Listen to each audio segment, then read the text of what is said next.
Hi students, welcome to another video session of Think Institute of Design. It's me Basil. നമ്മൾ ഇന്ന് discuss ചെയ്യാൻ പോകുന്ന topic connect the clues. ഇതൊരു game മോഡിലാണ് നമ്മൾ plan ചെയ്തിരിക്കുന്നത്. അപ്പോൾ ഞാൻ ആദ്യം നിങ്ങൾക്ക് എൻ്റെ ഫസ്റ്റ് സ്ലൈഡിൽ കുറച്ച് ക്ലൂസ് തരും. ഓക്കെ, ക്ലൂസിനുപരി അത് ഒരു പ്രത്യേക ടോപ്പിക്കിനെ പറ്റിയുള്ള കുറച്ച് GK പോയിന്റ്സ് ആണ്. അത് നിങ്ങൾ കണക്ട് ചെയ്തിട്ട് ഒരു ഫൈനൽ ആൻസറിലോട്ട് എത്തണം. ഓക്കെ, അതായത് നമ്മളൊരു ക്യൂസ് കളിക്കുന്ന പോലെ, ഒരു ഗെയിം കളിക്കുന്ന പോലെ വളരെ എൻജോയ് ചെയ്ത് നിങ്ങൾക്ക് കളിക്കാൻ സാധിക്കും. ഓക്കെ, അപ്പോൾ നമുക്ക് സെഷനിലായിട്ട് കിടക്കാം.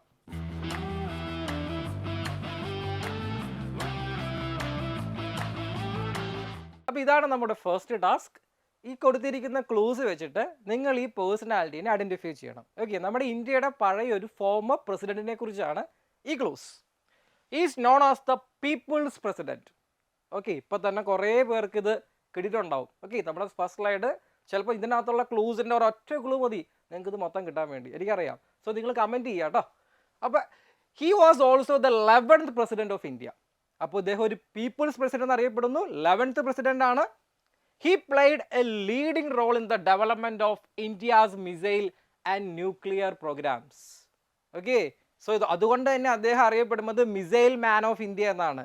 അഗ്നി സീരീസ് ആൻഡ് പൃഥ്വി സീരീസ് അല്ലേ, അഗ്നി 5 ഇന്ത്യയുടെ Inter continental ballistic missile, 5000+ kilometre capability ഉള്ള ഇന്ത്യയുടെ ഒരു ന്യൂക്ലിയർ സ്ട്രൈക്ക് കേപ്പബിലിറ്റി ഉള്ള ഒരു ബാലിസ്റ്റിക് മിസൈലാണ്. ഈ രണ്ട് ബാലിസ്റ്റിക് മിസൈലിൻ്റെയും പുറകിൽ പ്രവർത്തിച്ച ബുദ്ധി എന്ന് പറയുന്നത് ഡോക്ടർ APJ അബ്ദുൽ കലാം ആണ്.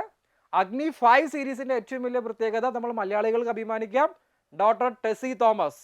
ഇദ്ദേഹം മിസൈൽ മാൻ ആണെങ്കിൽ ഡോക്ടർ ടെസി തോമസ് അറിയപ്പെടുന്നത് മിസൈൽ വുമൺ ഓഫ് ഇന്ത്യ എന്നാണ്. ആൻഡ് അദ്ദേഹം ഒരു റൈറ്റർ കൂടിയാണ് കേട്ടോ.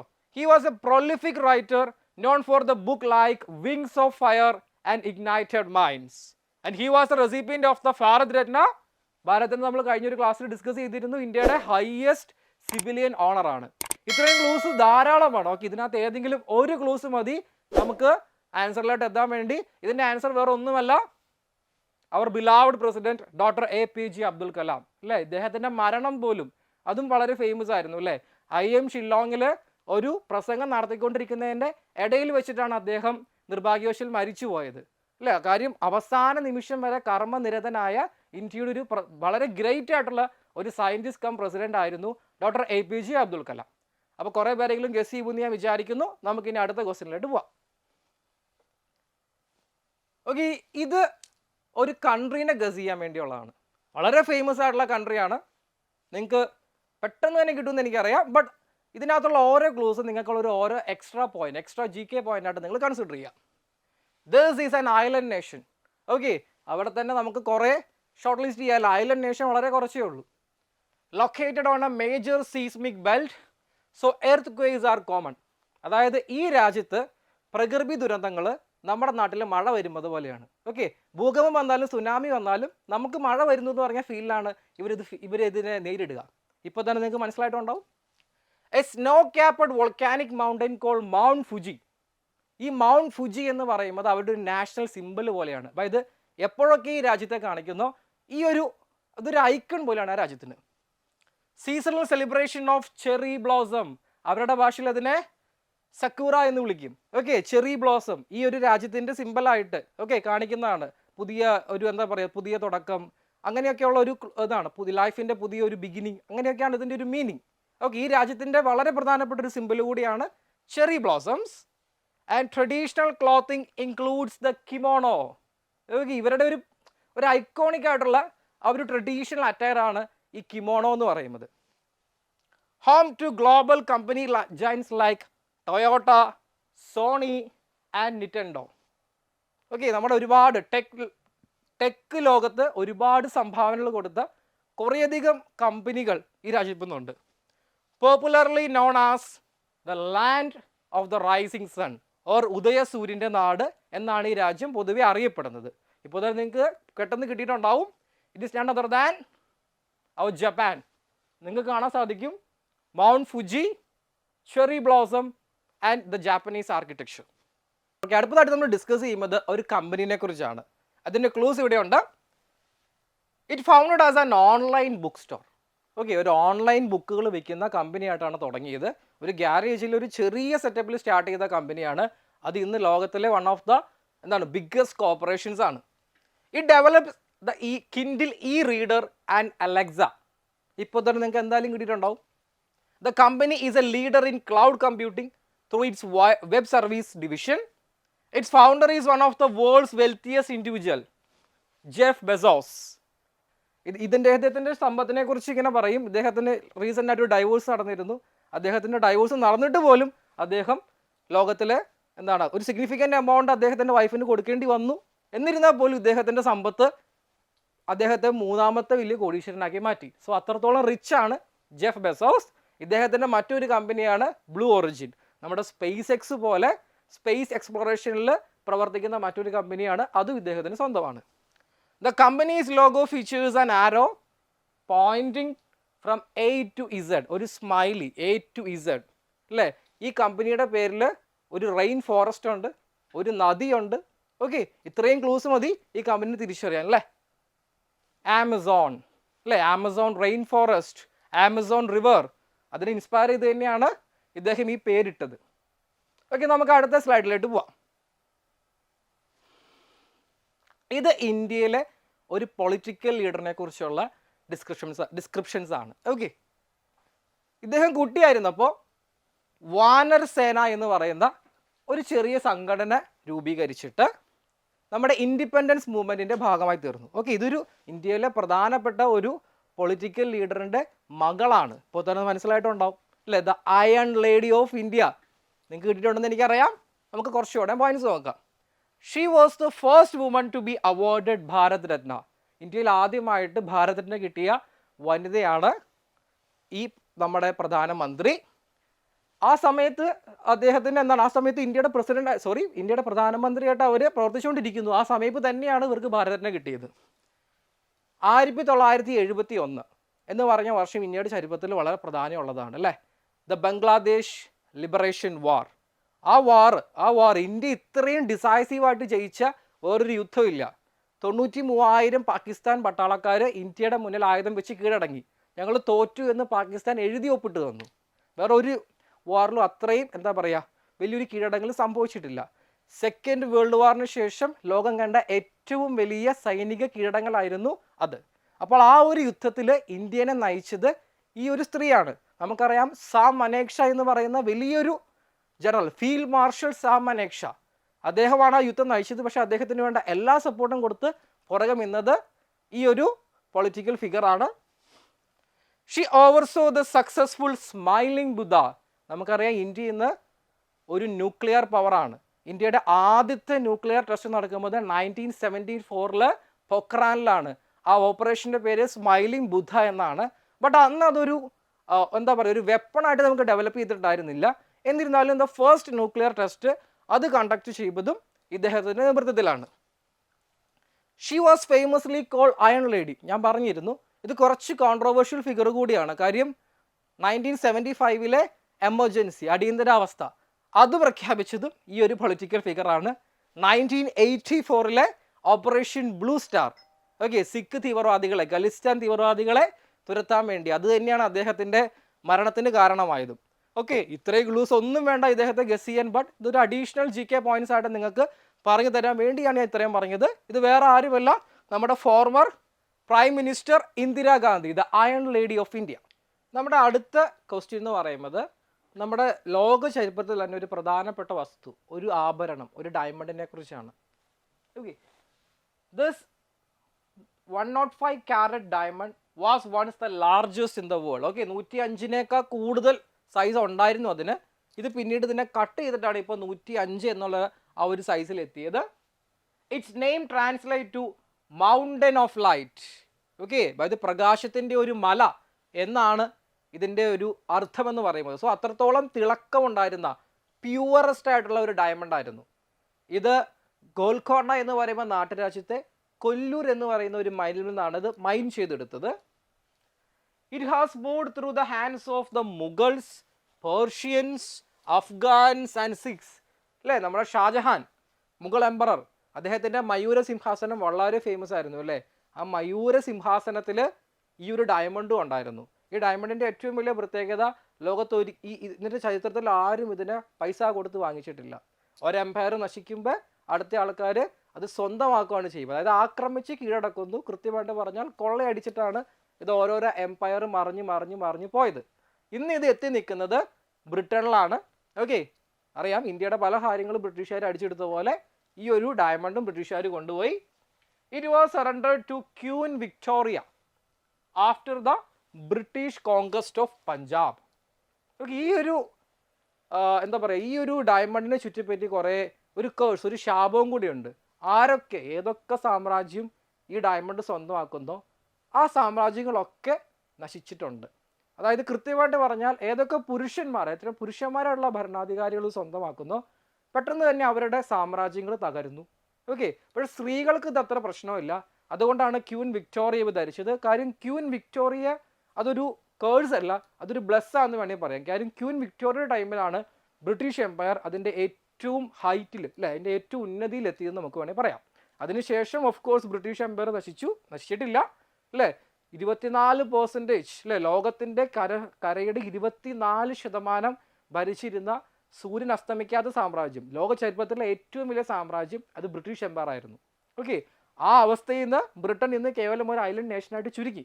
സോ ഇവൻച്വലി പറയുകയാണെങ്കിൽ കോഹിനൂർ അവിടെയും ചെന്നു ആ സാമ്രാജ്യത്തെ നശിപ്പിച്ചു.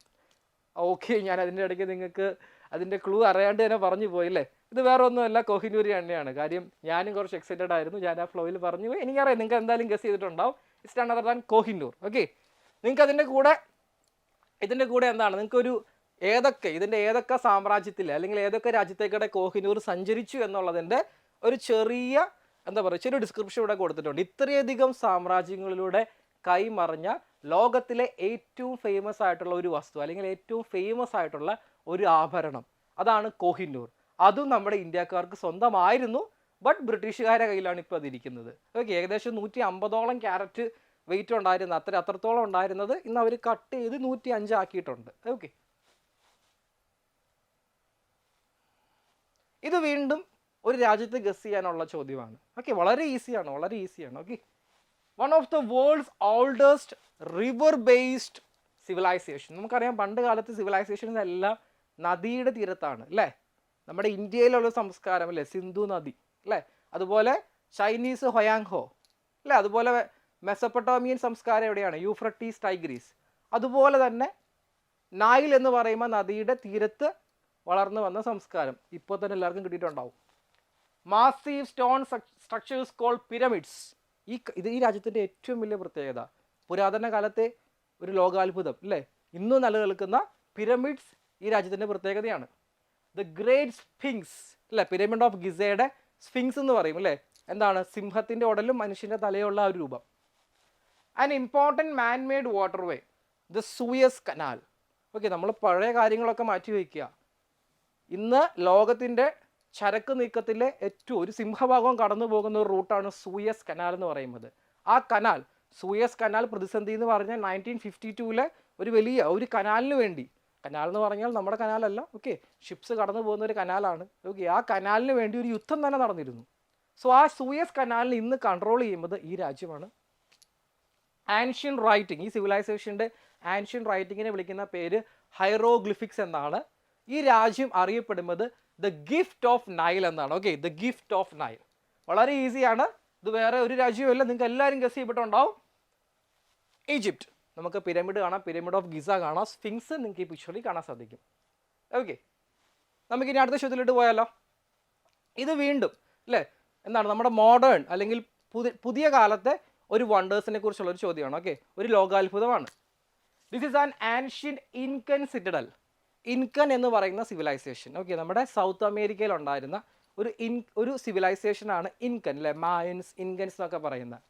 സിറ്റഡൽ എന്താണെന്ന് അറിയാമല്ലോ, ഒരു ഫോർട്രസ്, അല്ലേ, ഡിഫൻസിന് വേണ്ടി പണി കഴിപ്പിച്ച ഒരു കോട്ട എന്ന് നമുക്ക് വേണമെങ്കിൽ പറയാം. സോ ഇത് അങ്ങനത്തെ ഒരു സ്ട്രക്ചറാണ്. Often referred to was the lost city of Incas, അല്ലേ, the lost city of Incas എന്നാണ് ഇത് അറിയപ്പെടുന്നത്. It was built with polished dry stone walls without the use of mortar. അപ്പോൾ ഇത് നമ്മൾ സിമൻറ്റോ മറ്റു പശയൊന്നും ഉപയോഗിക്കാതെ സ്റ്റോൺസ് വെച്ചിട്ട് മാത്രം ഉണ്ടാക്കിയ ഒരു സ്ട്രക്ചറാണ്. ഇറ്റ്സ് എ യുനെസ്കോ, ഇത് യുനെസ്കോയുടെ വേൾഡ് ഹെറിറ്റേജ് ലിസ്റ്റിലുള്ള ഒരു ഒരു നിർമ്മിതി കൂടിയാണ്, അല്ലെങ്കിൽ ഒരു വണ്ടറും കൂടിയാണ്. ഓക്കെ, ഇപ്പോൾ തന്നെ നിങ്ങൾക്ക് കിട്ടിയിട്ടുണ്ടാവും.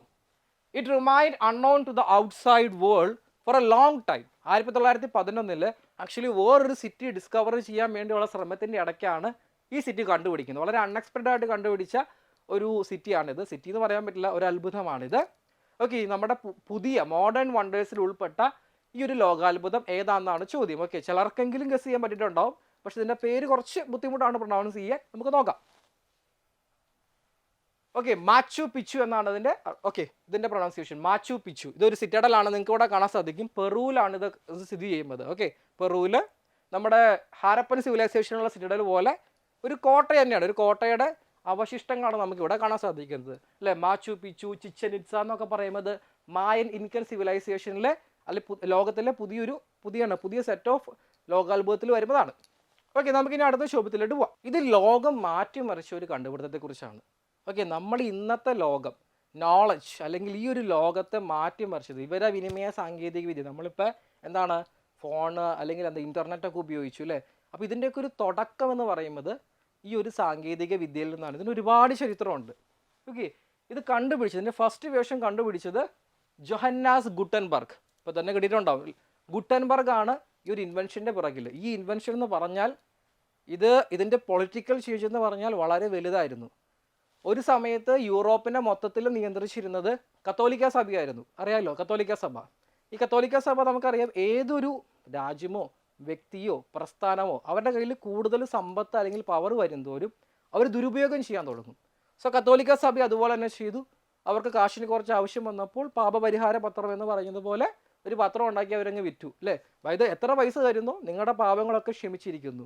സോ ഇങ്ങനെ പൈസ കിട്ടാൻ വേണ്ടി അവരങ്ങനെ പാപപരിഹാര പത്രങ്ങളൊക്കെ വിറ്റു. ഇതിനെതിരെ സഭയുടെ ഉള്ളിൽ നിന്ന് തന്നെ പ്രൊട്ടസ്റ്റ് ഉണ്ടായി. ആ പ്രൊട്ടസ്റ്റ് നയിച്ചത് മാർട്ടിൻ ലൂതർ കിങ് ആയിരുന്നു. അപ്പോൾ നിങ്ങൾക്കറിയാം, ഇങ്ങനെയാണ് പ്രൊട്ടസ്റ്റന്റ് എന്ന് പറയുന്ന ക്രിസ്ത്യാനിറ്റിയിലെ വേറൊരു സെക്ട് ഉണ്ടാകുന്നത്. ഈ പ്രൊട്ടസ്റ്റന്റുകാരും അതുപോലെ കത്തോലിക്കരും തമ്മിലുള്ള യുദ്ധം എന്ന് പറയുന്നത് ഒരുപാട് നാൾ നീണ്ടു നിന്ന യൂറോപ്പിൽ മാത്രമല്ല, അതിനുശേഷം പ്രൊട്ടസ്റ്റന്റ് രാജ്യങ്ങളും കത്തോലിക്ക രാജ്യങ്ങളും എന്ത് ചെയ്തു, ഇവർ ലോകം പിടിച്ചെടുക്കാൻ ഇറങ്ങി. സോ ലോകത്തിൻ്റെ പല ഭാഗത്തും ഇവർ ഏറ്റുമുട്ടി. ഓക്കെ, അപ്പോൾ ഈ ഒരു പ്രൊട്ടസ്റ്റന്റ് എന്ന് പറയുന്ന വിഭാഗം ഉണ്ടാവാൻ തന്നെ കാരണം ഈ ഒരു ഇൻവെൻഷൻ ആണെന്ന് പറയാം. അങ്ങനെയല്ല, ആ ഒരു പ്രൊട്ടസ്റ്റന്റ് എന്ന് പറയുന്ന വിഭാഗത്തിന് ഏറ്റവും കൂടുതൽ ശക്തി കൊടുത്തത് ഈ ഒരു ഇൻവെൻഷനാണ്. കാര്യം ഇതിൻ്റെ ഭാഗമായിട്ട് അച്ചടിച്ച ബൈബിൾ, ഓക്കെ, ഈ ഇൻവെൻഷൻ അല്ലെങ്കിൽ ലോകത്തിൽ ആ ബൈബിളാണ് എന്ന് പറയുന്നത്. അതായത് ബൈബിൾ അതുവരെ പുരോഹിതന്മാരുടെ കയ്യിൽ അല്ലെങ്കിൽ ഒരു ക്ലർജിയിൽ ഉയർന്ന ആളുകൾക്ക് മാത്രമാണ് അത് ഉപയോഗിക്കാൻ സാധിച്ചിരുന്നത്. ബട്ട് കോമൺ പീപ്പിളിൽ ബൈബിൾ അവൈലബിൾ ആവാൻ കാരണം ഈ ഒരു ഇൻവെൻഷനാണ്. Okay, it used the movable type of, okay, ഇത് വേറെ ഒന്നുമല്ല, നിങ്ങൾക്ക് ഇപ്പോൾ തന്നെ മനസ്സിലുണ്ടാവും, movable type of metal letters that could be rearranged and reused. Okay, അതിന് മുമ്പ് നമ്മളൊരു ബുക്ക് അതിൻ്റെ പല കോപ്പീസ് ഉണ്ടാക്കണമെങ്കിൽ എന്ത് ചെയ്യണം, നമ്മൾ കൈകൊണ്ട് എഴുതണം. ബട്ട് ഈ ഒരു ഇൻവെൻഷൻ വന്നു കഴിഞ്ഞപ്പോൾ നമുക്ക് ബുക്സ് എന്ത് ചെയ്യാൻ പറ്റി, മാസ്സായിട്ട് പ്രിൻറ്റ് ചെയ്യാൻ പറ്റി. ഓക്കെ, മാസ് പ്രൊഡ്യൂസ് ചെയ്യാൻ പറ്റി. So it's first major production ഞാൻ പറഞ്ഞതുപോലെ തന്നെ ബൈബിൾ ആയിരുന്നു. ഓക്കെ, ഇപ്പോൾ തന്നെ നിങ്ങൾക്ക് ഇൻവെൻഷൻ മനസ്സിലായിട്ടുണ്ടാകും, വേറെ ഒന്നുമല്ല, അച്ചടി യന്ത്രം തന്നെയാണ്. ഓക്കെ, വേറൊന്നുമല്ല, പ്രസ്. ഓക്കെ, ഈ അച്ചടി യന്ത്രം വന്നതിന് ശേഷമാണ് ലോകത്ത് ഏതൊരു ബുക്കും നമുക്ക് മാസ്സായിട്ട് എന്ത് ചെയ്യാൻ പറ്റി, നമുക്ക് പ്രൊഡ്യൂസ് ചെയ്യാൻ പറ്റി. കോപ്പീസ് ഒരുപാട് വിറ്റഴിക്കാൻ പറ്റി. വിറ്റഴിക്കുമല്ല, അതായത് ആളുകളുടെ എല്ലാം കയ്യിലായിട്ട് ഈ ബുക്സ് എത്തി. അറിയാലോ, ഒരുപാട് മാസ് പ്രൊഡ്യൂസ് ചെയ്ത് കഴിഞ്ഞാൽ എന്താ സംഭവിക്കും, അതിൻ്റെ വില ചീപ്പായിട്ട് വരും. സോ അങ്ങനെയാണ് നമ്മുടെ ലോകത്ത് സാധാരണക്കാരായ മനുഷ്യർക്കും നോളജ് ലഭിച്ചത്. സോ ആ ഒരു സെൻസിൽ നോക്കുമ്പോൾ ലോകത്തെ സ്വാധീനിച്ച ഏറ്റവും വലിയ കണ്ടുപിടുത്തമാണ് the printing press of Johannes Gutenberg. നമ്മൾ അടുത്തായിട്ട് നോക്കാൻ പോകുന്നത് ഒരു രാജ്യത്തെക്കുറിച്ചാണ്. ഒരു രാജ്യം എന്നതിലുപരി ഇതൊരു കാലത്ത് വലിയൊരു സാമ്രാജ്യമായിരുന്നു. ലോകത്തിലെ തന്നെ ഏറ്റവും വലിയ സാമ്രാജ്യം, ഏറ്റവും കൂടുതൽ കാലം നിലനിന്ന ഒരു സാമ്രാജ്യം. അങ്ങ് BC കാലഘട്ടം തൊട്ട് 1453 ദ ഫാൾ ഓഫ് കോൺസ്റ്റാന്റിനോപ്പിൾ വരെ നിലനിന്ന ഒരു മഹത്തായ സാമ്രാജ്യം. അതിൻ്റെ തുടക്കമുണ്ടായത് ഈ രാജ്യത്താണ്. ആ സാമ്രാജ്യം വേറെ ഒന്നുമല്ല, റോമാണ്. ഓക്കെ, ഇപ്പോൾ തന്നെ നിങ്ങൾക്ക് രാജ്യം ഏതെന്ന് കിട്ടിയിട്ടുണ്ടാവും. നമുക്ക് കുറച്ചുകൂടെ കാര്യങ്ങൾ നോക്കാം. This country was the heart of powerful ancient empire. നമ്മൾ പറഞ്ഞു, ഇതിൻ്റെ ഏറ്റവും വലിയ പ്രത്യേകത അന്നത്തെ കാലത്ത് അവരന്ന് നിർമ്മിച്ച റോഡുകൾ, അക്യുഡക്ട്സ്, ആംഫി തിയേറ്റർ, അത് ഇന്നും ഒരു കുഴപ്പം കൂടാതെ നിലനിൽക്കുന്നു. ഇന്നും ലോകത്തെ തന്നെ കൾച്ചറൽ ലോകത്തിൻ്റെ പുരാതന കൾച്ചറിൻ്റെ ഏറ്റവും നല്ല എക്സാമ്പിൾസ് ആയിട്ട് നിലനിൽക്കുന്നു. ഇതുപോലെ തന്നെ കൂട്ടി വയ്ക്കാവുന്ന വേറൊരു കാര്യമാണ് റോമിലെ കൊളോസിയം. ഓക്കെ, അതായത് ഗ്ലാഡിയേറ്റേഴ്സൊക്കെ ഫൈറ്റ് ചെയ്ത ലോകത്തെ ഒരു സമയത്ത് ഏറ്റവും വലിയ വിനോദം അല്ലേ, അതിന് ഏറ്റവും വലിയ സംഭാവന കൊടുത്ത്, സംഭാവന മാത്രമല്ല എന്താണ് മനുഷ്യന്മാരുടെ മനുഷ്യനെ കഷ്ടപ്പെടുത്തുന്ന ആ ഒരു ഇതും കൂടെ ഉണ്ടായിരുന്നു. ബട്ട് ആ ഒരു നിർമ്മിതി എന്നുള്ള സെൻസിൽ നോക്കുമ്പോൾ വളരെ മഹത്തായ ഒരു നിർമ്മിതിയായിരുന്നു Colosseum. A global cultural movement call the Renaissance, മലയാളത്തിലെ നവോത്ഥാനം എന്ന് പറയും. അപ്പോൾ ഇത് യൂറോപ്പ്, ലോകം മൊത്തം ഒരു സമയത്ത് ഇരുണ്ട കാലഘട്ടത്തിലേക്ക് പോയ ഒരു സമയം ഉണ്ടായിരുന്നു. ഓക്കെ, അപ്പോൾ അതിൽ നിന്ന് പുതിയ ചിന്തകൾ, ആർട്ടിലും ഫിലോസഫിയിലും ഒക്കെ പുതിയ ചിന്തകൾ വന്ന് ലോകത്തെ വെളിച്ചത്തിലേക്ക് നയിച്ച റിനൈസൻസ് എന്ന് പറയുന്ന ഒരു പീരീഡ് അത് സ്റ്റാർട്ട് ചെയ്തത് ഈ രാജ്യത്തെ ഫ്ലോറൻസ് എന്ന് പറയുന്ന ഒരു സ്ഥലത്തായിരുന്നു. ലിയനാർഡോ ഡാവിഞ്ചി, മൈക്കൽ ആഞ്ചലോ ഇവരെല്ലാവരും ആ സമയത്ത് ഫ്ലോറൻസിലുണ്ടായിരുന്നു. സോ ഫ്ലോറൻസ് എന്ന് പറയുന്നത് ലോകത്തിൻ്റെ തന്നെ ഒരു വെളിച്ചമായിരുന്നു ആ ഒരു സമയത്ത്. അതിന് ആൻഷ്യൻ്റ് ഓവൽ ഷേപ്പ്ഡ് ആ ഒരു നിർമ്മിതി, ഞാൻ നേരത്തെ പറഞ്ഞ നിർമ്മിതിയാണ് കൊളോസിയം. അത് വളരെ ഫേമസ് ആണ്. ആധുനിക ലോകാത്ഭുതത്തിൽ ഒന്നാണ് കൊളോസിയം എന്ന് പറയുന്നത്. നമുക്കിപ്പോൾ ചെന്നാലും കാണാൻ പറ്റുന്ന ഒരു നിർമ്മിതിയാണിത്. One of its cities is uniquely built on canals instead of roads. വളരെ ഫേമസ് ആയിട്ടുള്ള ഈ ഒരു സിറ്റി എന്ന് പറയുന്നത് വളരെ ഫേമസ് ആണ്, ഒരു ആൻഷ്യൻ്റ് സിറ്റിയാണ്.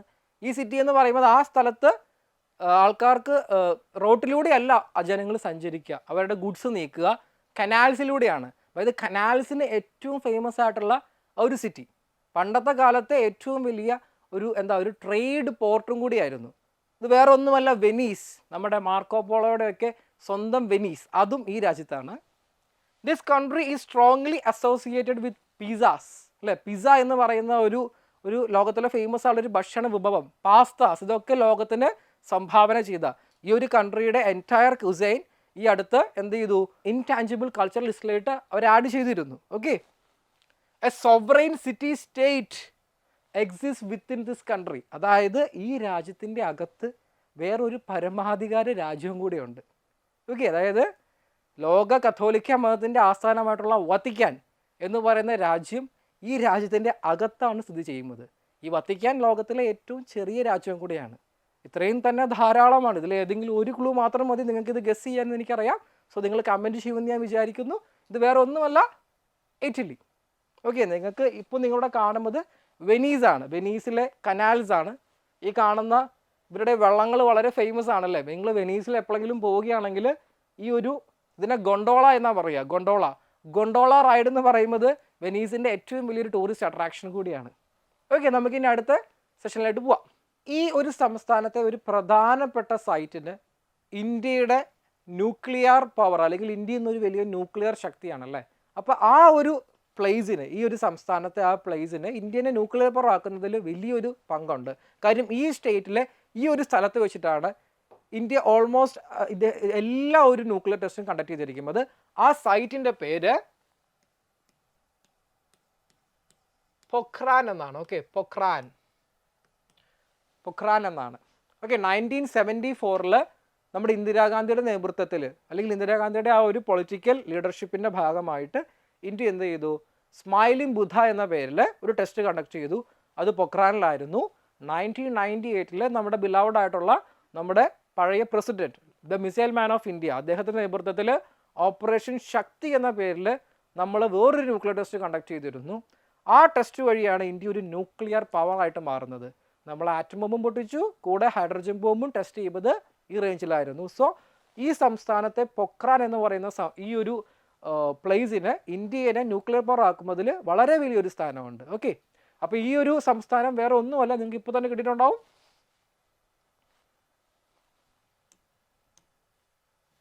രാജസ്ഥാൻ. ഓക്കെ, രാജസ്ഥാനിലെ ജയ്സാൽമീർ എന്നൊക്കെ പറയുന്നത് പിങ്ക് സിറ്റി എന്ന പേരിൽ വളരെ ഫേമസ് ആണ്. വളരെ വലിയൊരു ടൂറിസ്റ്റ് ഡെസ്റ്റിനേഷനാണ്. ഇവിടുത്തെ രാജാക്കന്മാരാണ് രജ്പുത്ത് എന്നറിയപ്പെടുന്നത്. ഓക്കെ, രജ്പുത്താണ് രാജാക്കന്മാർക്ക് ഇന്ത്യയുടെ ഹിസ്റ്ററിയിൽ വളരെ വലിയൊരു സ്ഥാനമാണുള്ളത്. ഓക്കെ, അപ്പോൾ രാജസ്ഥാൻ എന്ന് പറയുന്നത് ഇന്ത്യയിൽ താർ മരുഭൂമിയുള്ള ഒരേ ഒരു സംസ്ഥാനവും കൂടിയാണ് രാജസ്ഥാൻ. നമുക്കെന്നാൽ അടുത്ത ചോദ്യത്തിലോട്ട് പോയാലോ. ഇതൊരു ഓർഗനൈസേഷനെ കുറിച്ചാണ്. ഓക്കെ, അതായത് ഡിസൈനിങ് അല്ലെങ്കിൽ ആർട്ടൊക്കെ ഇഷ്ടപ്പെടുന്ന കുട്ടികൾക്ക്, അല്ലെങ്കിൽ കുട്ടികളല്ല ആർക്കാണെങ്കിലും ഈ ഒരു ഇൻസ്റ്റിറ്റ്യൂഷൻ എന്ന് പറഞ്ഞാൽ അപ്പുറത്തോളം പ്രാധാന്യമുള്ളതാണ്. നമുക്ക് നോക്കാം. This organisation was founded in 1945. ആ ഒരു വർഷത്തിന് ഒരുപാട് പ്രത്യേകത ഉണ്ടല്ലേ. 1939 തൊട്ട് 1945 വരെയായിരുന്നു രണ്ടാം ലോക മഹായുദ്ധം നടന്നത്. സോ ആ രണ്ടാം ലോക മഹായുദ്ധത്തിന് ശേഷമാണ്, അല്ലെങ്കിൽ ആ ഒരു വർഷമാണ് എന്ത്, ഈ ഒരു ഇൻസ്റ്റിറ്റ്യൂഷൻ രൂപീകരിക്കപ്പെട്ടത്.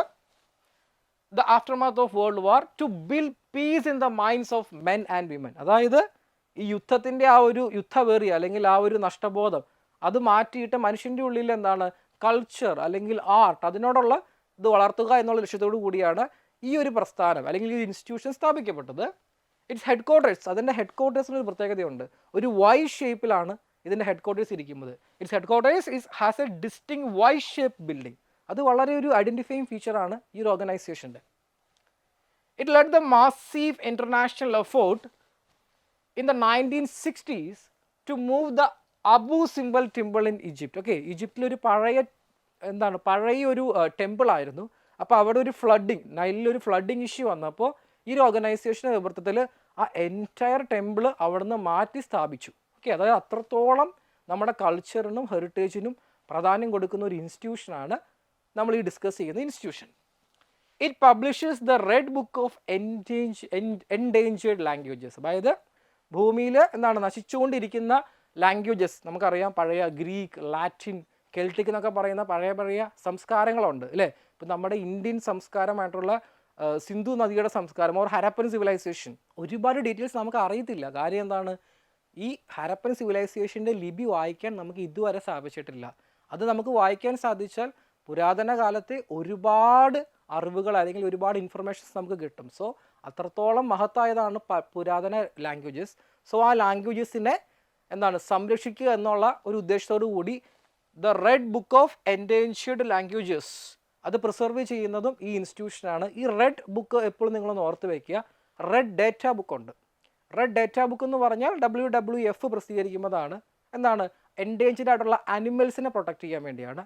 സോ അതുപോലെ തന്നെ അതുമായിട്ട് റൈം ചെയ്ത് നമുക്ക് പറയാൻ പറ്റും എന്താണ്, red Book of endangered languages.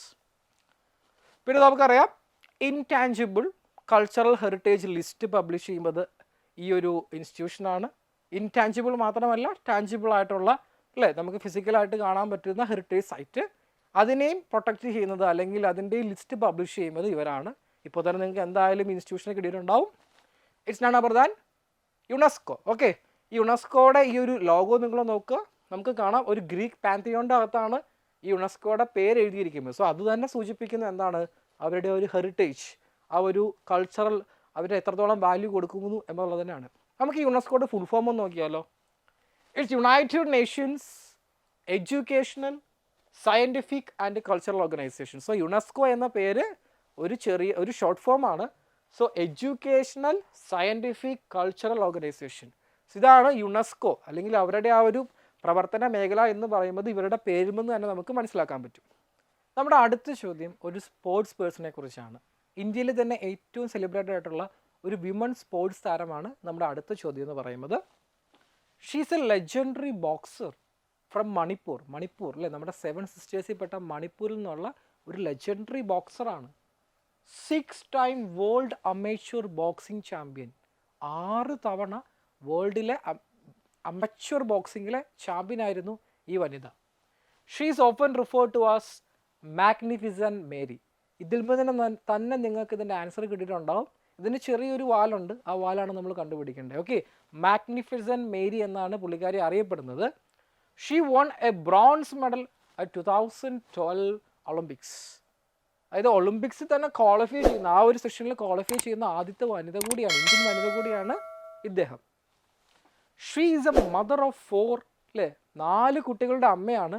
4 കുട്ടികളുടെ അമ്മയായതിനു ശേഷവും ഇവർ റിങ്ങിലേക്ക് തിരിച്ചു വന്നു. അത് വലിയൊരു ഇൻസ്പിറേഷൻ ആയിരുന്നു. അതായത് പ്രഗ്നൻസി എന്ന് പറയുന്നത് ഒരിക്കലും ഡ്രീംസിന് ഒരു തടസ്സമല്ല. അത് എത്രയധികം ഫിസിക്കലി ഡിമാൻഡിങ് ആയിട്ടുള്ള ഒരു സ്പോർട്സ് താരമായിട്ടും അത് ആ ഒരു സ്പോർട്സിൽ പ്രഗ്നൻസിക്ക് ശേഷവും ശക്തമായിട്ട് തിരിച്ചു വന്നുകൊണ്ട് ലോകത്തിന് തന്നെ ആ മെസ്സേജ് കൊടുത്ത ഒരു അഭിമാന താരമാണ് ഇന്ത്യയുടെ ഈ ഒരു സ്പോർട്സ് താരം. A major Bollywood film starring Priyanka Chopra was made. Okay, ഇദ്ദേഹത്തിൻ്റെ ഇതേ പേരിൽ തന്നെ പ്രിയങ്ക ചോപ്ര അഭിനയിച്ച ഒരു ഫേമസ് ബോളിവുഡ് ഫിലിം കൂടിയുണ്ട്. ഓക്കെ, ഇതിൽ നിന്ന് തന്നെ നിങ്ങൾക്ക് മനസ്സിലായിട്ടുണ്ടാവും ഈ legendary Indian boxer Mary com, magnificent Mary. അപ്പോൾ നമ്മൾ തൽക്കാലം നമ്മുടെ ഈ ഒരു വീഡിയോ ഇവിടെ വെച്ച് അവസാനിപ്പിക്കുകയാണ്. അപ്പോൾ നിങ്ങൾ ഈ വീഡിയോയ്ക്ക് ഇതിൻ്റെ സെക്കൻഡ് പാർട്ടിന് വേണ്ടി വെയിറ്റ് ചെയ്യുവാണെങ്കിൽ, ഇപ്പോൾ നിങ്ങൾക്ക് യൂസ്ഫുൾ ആയെങ്കിൽ എന്തായാലും കമൻറ്റ് ചെയ്യണം. So it's me Basil signing off.